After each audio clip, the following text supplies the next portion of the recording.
Olá pessoal, tudo bem com vocês? Eu espero que sim. Bem, como eu havia mencionado no meu feed, o projeto de lei que versa sobre as relações jurídicas em caráter emergencial e transitório das relações de direito privado durante a pandemia foi convertido em lei, né, passou pela Presidência da República e foi convertida na Lei 14.000 de 10 de junho de 2020, publicada no Diário Oficial do dia 12 de junho de 2020. Como eu havia mencionado com vocês acerca do conteúdo de alguns artigos desse projeto, eu vim aqui mencionar para vocês qual o desfecho desses artigos.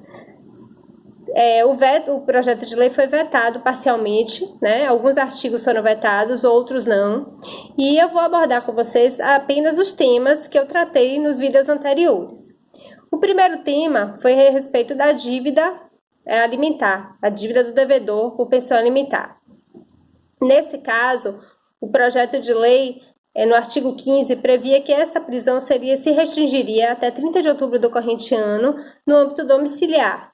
Esse artigo foi acatado na íntegra. Vale lembrar também que, se por acaso o devedor, né, nesse período, for pego, né, for provado que ele está descumprindo essa ordem, for pego que ele está andando na rua, correndo na orla, indo no mercado. Então, nesse caso, a parte interessada pode ir a juízo pedir ao juiz que revogue e que ele cumpra no presídio, que ele não fique no âmbito domiciliar. Então, ela pode ser revogada essa decisão caso haja provas. Bom, o segundo aspecto que eu mencionei aqui com vocês foi a respeito das relações locatícias dos imóveis urbanos, residenciais e comerciais. No projeto de lei, se previa a suspensão das ordens de despejo, não das decisões, mas do cumprimento das ordens de despejo até 30 de outubro do corrente ano.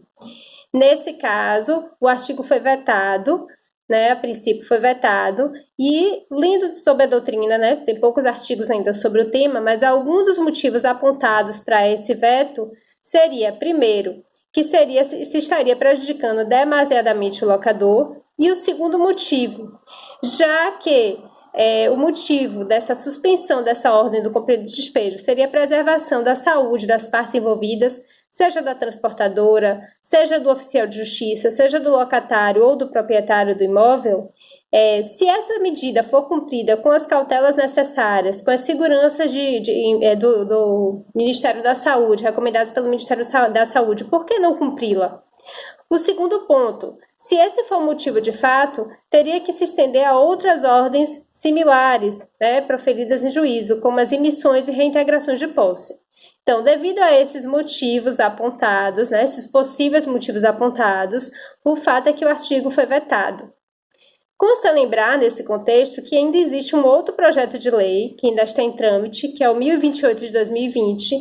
Esse projeto, ele prevê a suspensão das ações de despejo durante 90 dias, em decorrência da crise financeira oriunda da pandemia. Esse projeto ainda está em trâmite.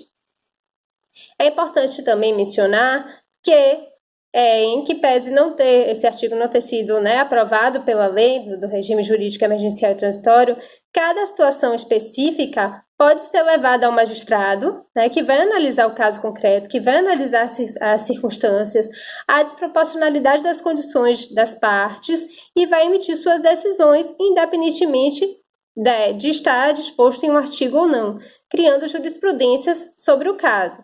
Então, assim, se uma das partes se sentir vulnerável, se uma das partes se sentir demasiadamente prejudicada, ela pode comprovar e levar a juízo e vai ser analisado pelo magistrado.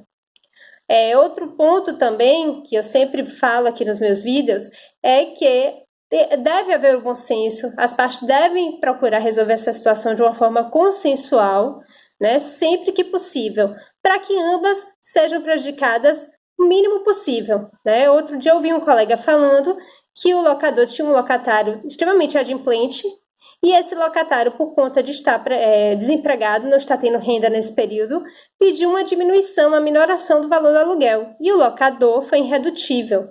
Sendo assim, o contrato foi rescindido, o locatário foi morar no interior com a família e o locador perdeu sua renda mensal fixa e também não encontrou outro locatário nessas circunstâncias, nesse período que está todo mundo vivendo esse momento difícil.